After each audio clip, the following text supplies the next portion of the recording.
नमस्कार। द्वितीयः पाठः चित्रपाठः। इस पाठ के प्रथम भाग के वीडियो में हमने देखा था कि पुल्लिंग शब्द वाले वाक्यों में कौन कौन से सर्वनाम शब्दों का प्रयोग किया जाता है। इस वीडियो में हम स्त्रीलिंग शब्द वाले वाक्यों को देखेंगे कि उसमें सर्वनाम का प्रयोग कैसे करेंगे। तो आइए देखते हैं। ये सबसे पहला चित्र जो है वो किसका है? महारानी लक्ष्मीबाई का चित्र है।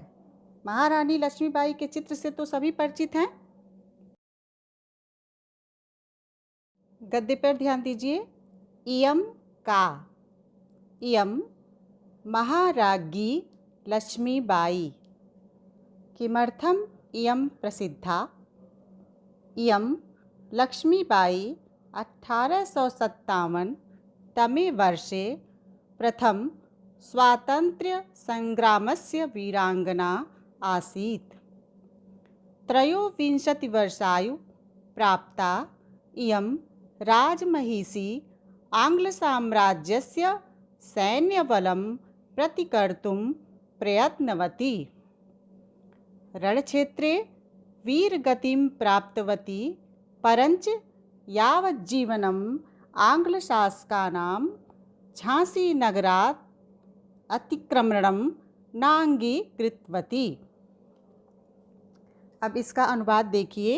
इयं का यानी यह कौन है। स्त्रीलिंग शब्द यह के लिए प्रयोग होता है इयं, और कौन के लिए का सर्वनाम शब्द का प्रयोग होता है। इयं यानी यह स्त्रीलिंग और का यानी कौन स्त्रीलिंग।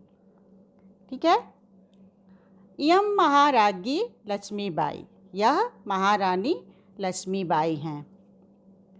किमर्थम इयं प्रसिद्धा, यह क्यों प्रसिद्ध हैं? इयं लक्ष्मीबाई 1857 तमे वर्षे प्रथम स्वातंत्र्य संग्रामस्य वीरांगना आसीत्। यह लक्ष्मीबाई सन 1857 की प्रथम स्वतंत्रता संग्राम की वीरांगना थीं। 23 वर्षायु प्राप्ताम् इयं राजमहिषी आङ्ग्लसाम्राज्यस्य सैन्यबलं प्रतिकर्तुं प्रयत्नवती। 23 यानी 23, वर्षायु यानी वर्ष की। 23 वर्ष की आयु में इस राजरानी ने अंग्रेजी साम्राज्य के सैनिकों से लोहा लिया। प्रतिकर्तुं प्रयत्नवती बने लोहा लिया। रणक्षेत्रे वीरगतिं प्राप्तवती, परञ्च यावज्जीवनम् आङ्ग्लशासकानां झांसीनगरातिक्रमणं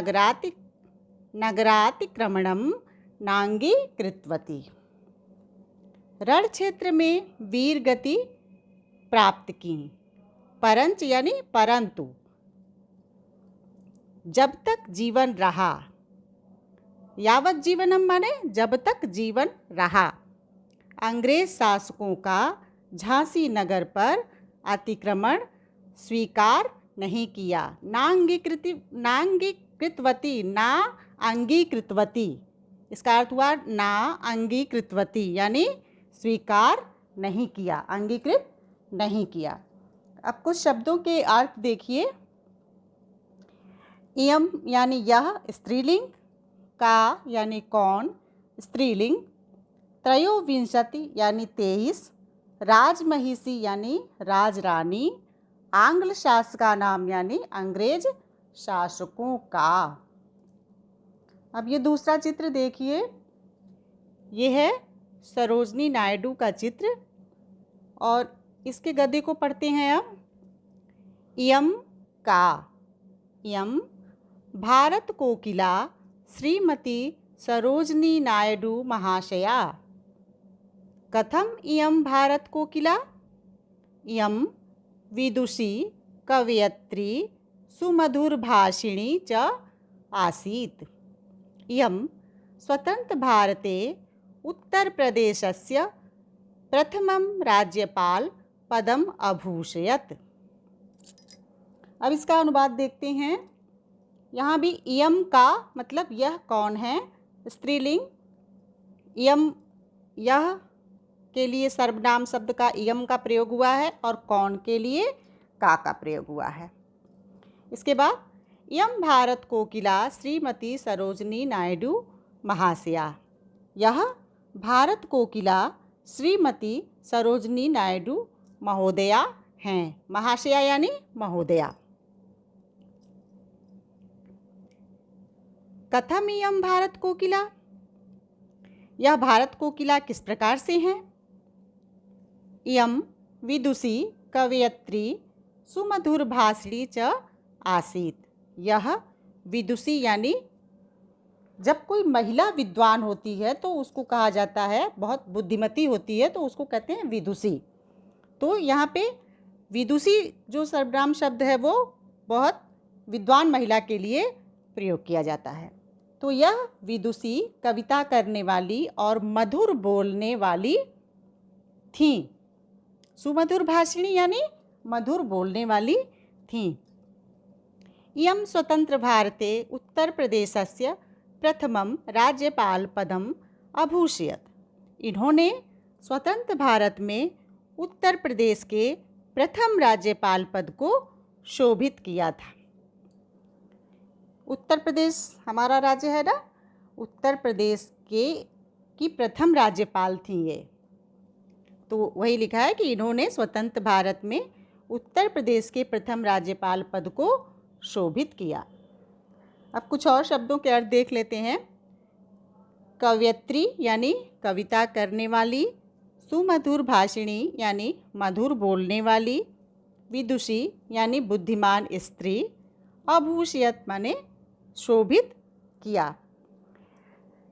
सरोजनी नायडू के बारे में एक रोचक तथ्य हम आपको बताते हैं कि श्रीमती सरोजनी नायडू अत्यंत कुशाग्र बुद्धि होने के कारण 12 वर्ष की अल्प आयु में ही 12वीं की परीक्षा अच्छे अंकों से उत्तीर्ण कर ली थी। यानी जब वो 12 साल की थी तभी 12वीं की परीक्षा वो पास कर ली थी और 13 वर्ष की आयु में लेडी ऑफ द लेक नामक कविता रची थी।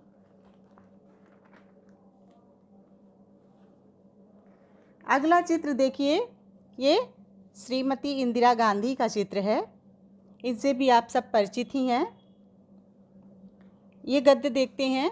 इयम का, इयम प्रियदर्शिनी इंदिरा गांधी। इयम कथं प्रसिद्धा। इयम अस्माकं देशस्य प्रथम महिला प्रधानमंत्री आसीत्। सर्वे जनाः इमां कुशल प्रशासिका रूपेण श्रद्धया स्मरन्ति। अब अनुवाद देखते हैं।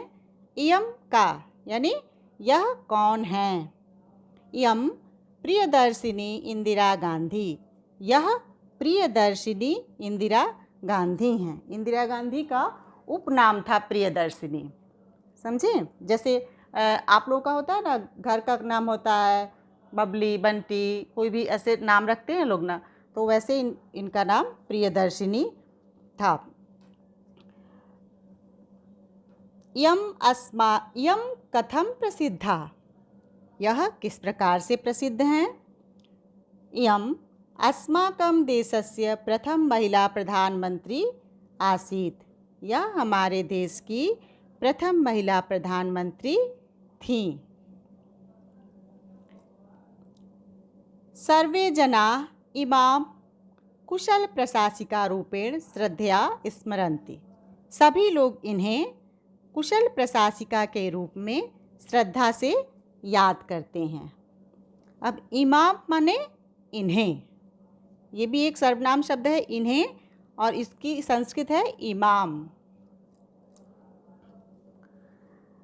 अब देखिए यहाँ पे कुछ शब्दों के अर्थ। रूपेण यानी रूप में, श्रद्धया यानी श्रद्धा से, स्मरंत यानी याद करते हैं। इनके बारे में भी ये रोचक तथ्य की जानकारी आप लोगों को दे देते हैं। गुरुदेव रविंद्रनाथ टैगोर ने इंदिरा को उपनाम प्रियदर्शिनी दिया था।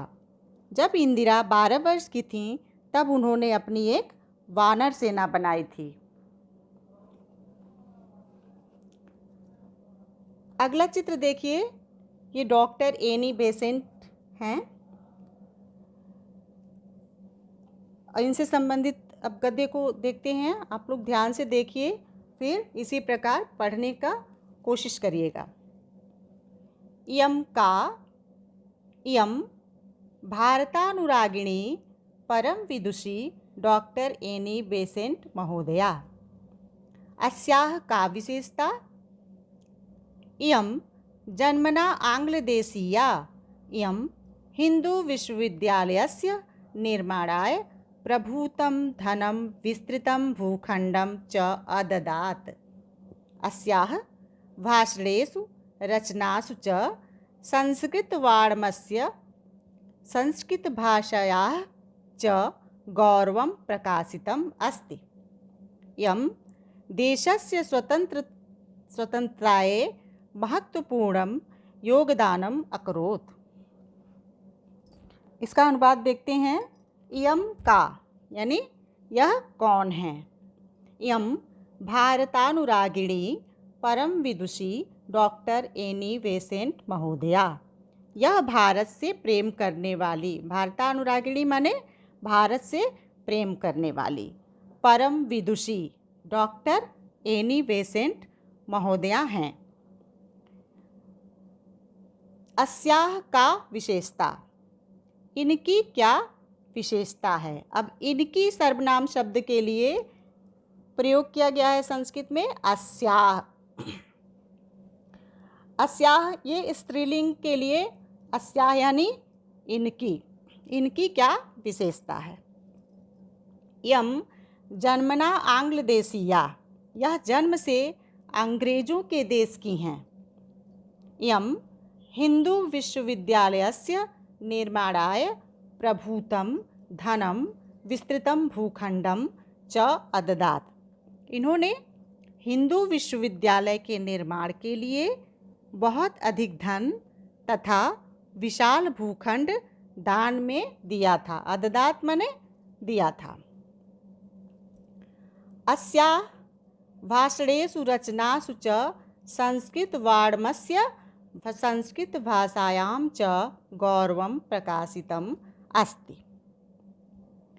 इनके भाषणों में और रचनाओं में संस्कृत साहित्य और संस्कृत भाषा का गौरव प्रकट होता है। वाङ्मयस्य माने साहित्य। इयं देशस्य स्वतंत्रतायै महत्वपूर्णं योगदानम् अकरोत्। इन्होंने देश की स्वतंत्रता के लिए महत्वपूर्ण योगदान किया था। यहाँ कुछ शब्दों के अर्थ देख लेते हैं। भारतानुरागिणी यानी भारत से प्रेम रखने वाली, जन्मना यानी जन्म से, प्रभुतम यानी बहुत अधिक।